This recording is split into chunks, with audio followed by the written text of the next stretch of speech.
Bonjour une fois de plus, mes frères et sœurs dans le Seigneur. Soyez richement bénis chez vous.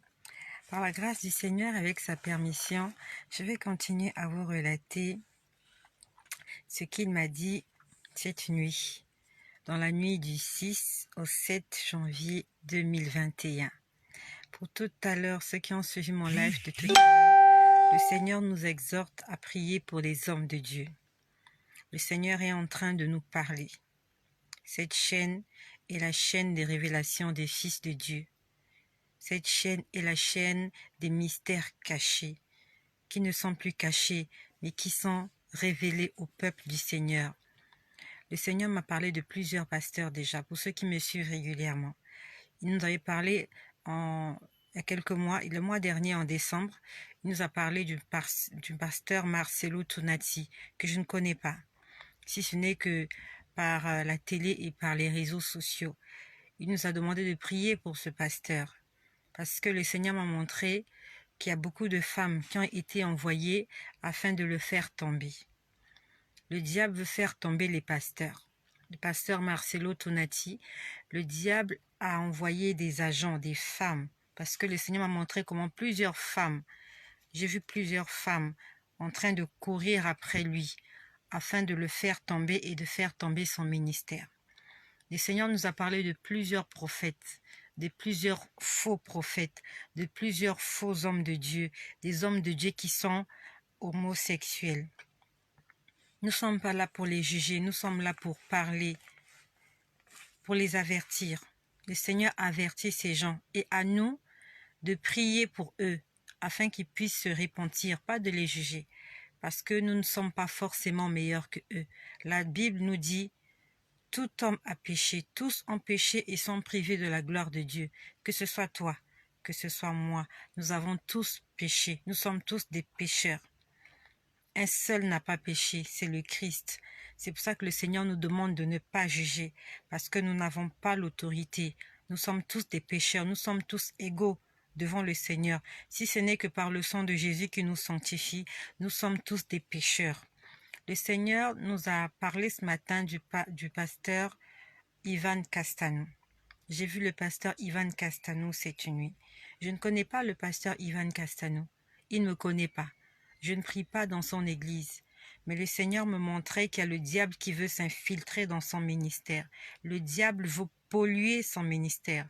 Le diable veut polluer son message, sa prédication et ses enseignements. Prions pour les hommes de Dieu.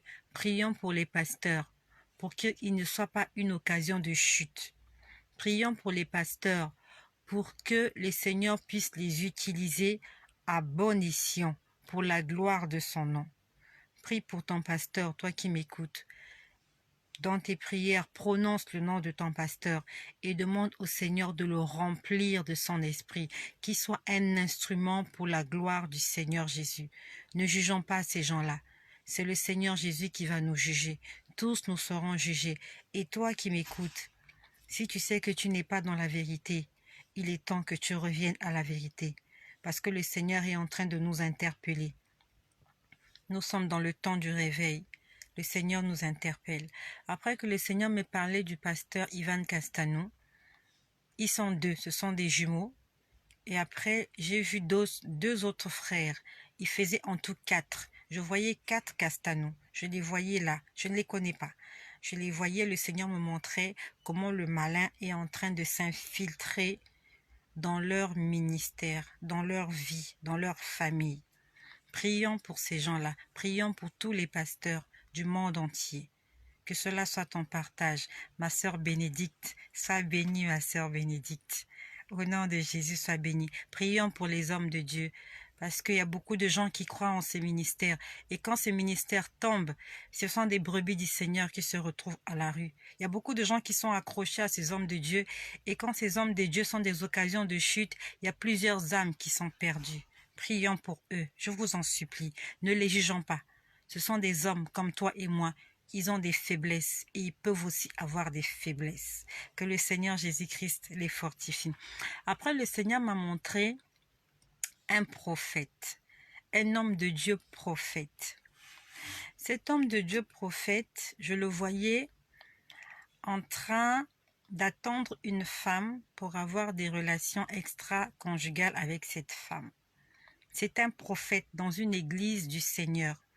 Et le Seigneur aimerait parler à ce prophète. La dernière fois, le Seigneur nous a parlé de ce prophète-là. En fait, le Seigneur ne lui a pas donné le don de prophétie.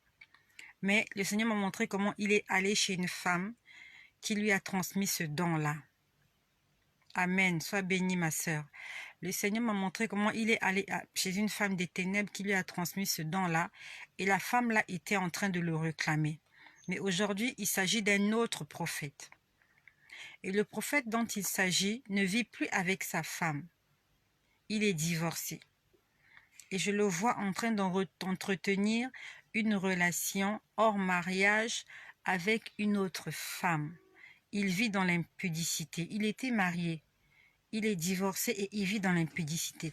Le Seigneur aimerait dire à ce prophète, non seulement à ce prophète, mais à beaucoup d'enfants de Dieu, à des hommes, à des femmes qui étaient mariés et qui sont divorcés et qui se sont remariés ou qui veulent se remarier.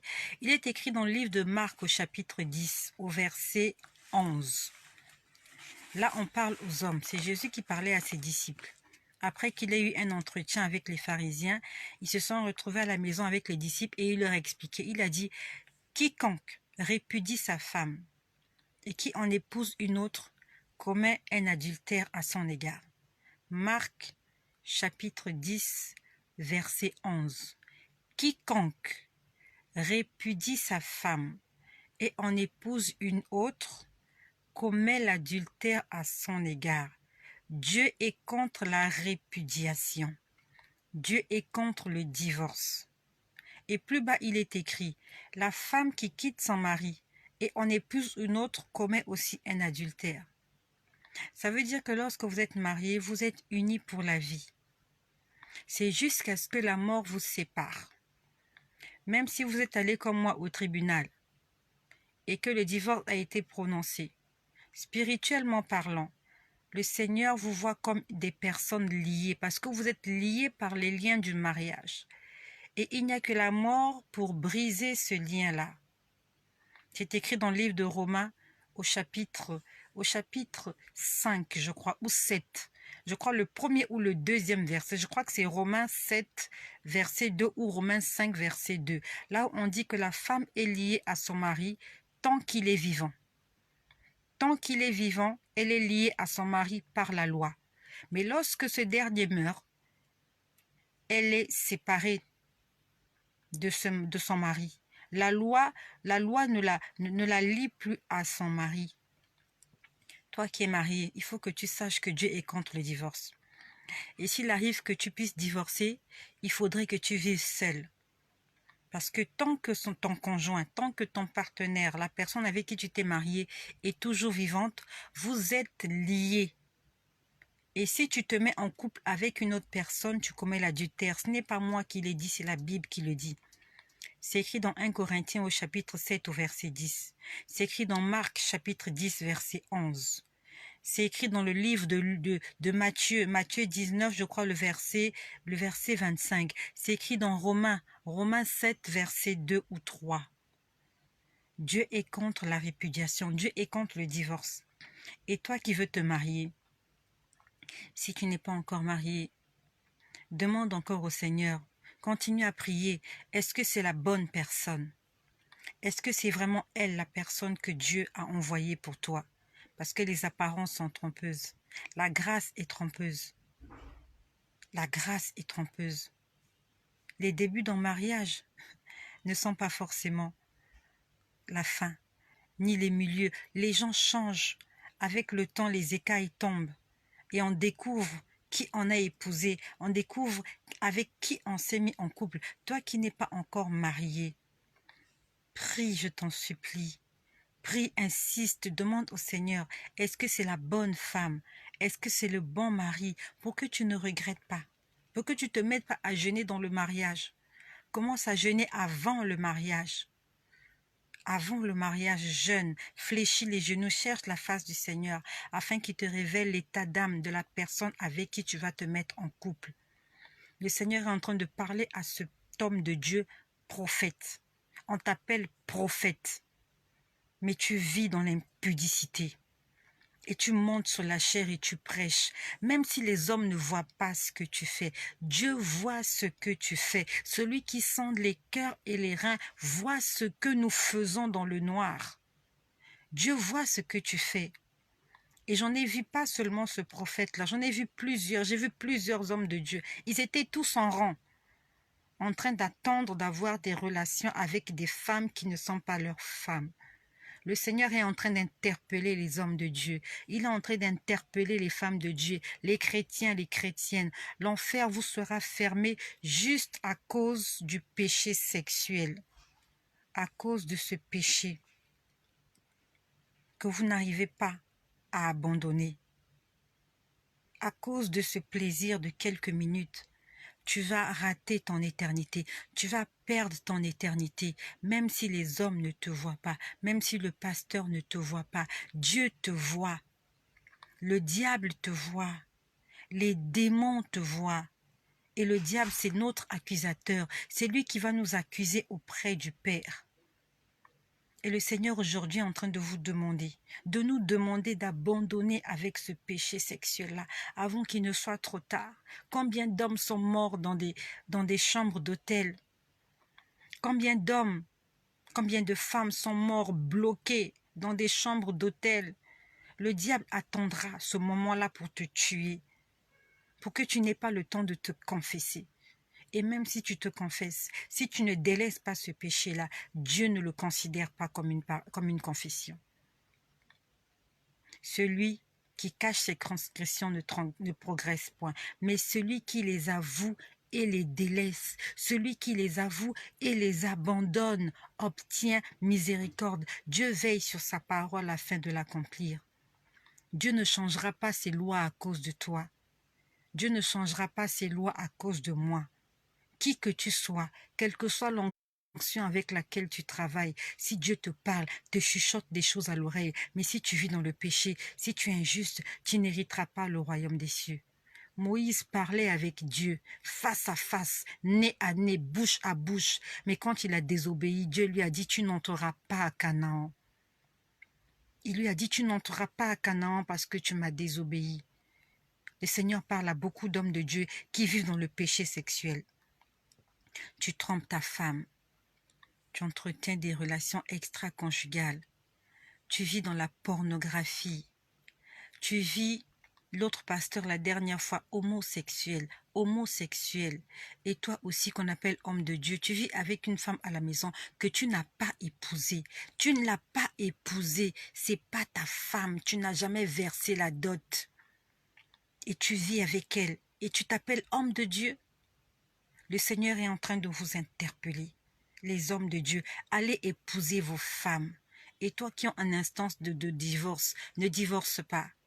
Réconcilie-toi avec ta femme, réconcilie-toi avec ton mari. Et si vous arrivez au divorce, il faut que tu restes seul, que tu vives seul, jusqu'à ce que ton conjoint puisse quitter la terre, puisse mourir.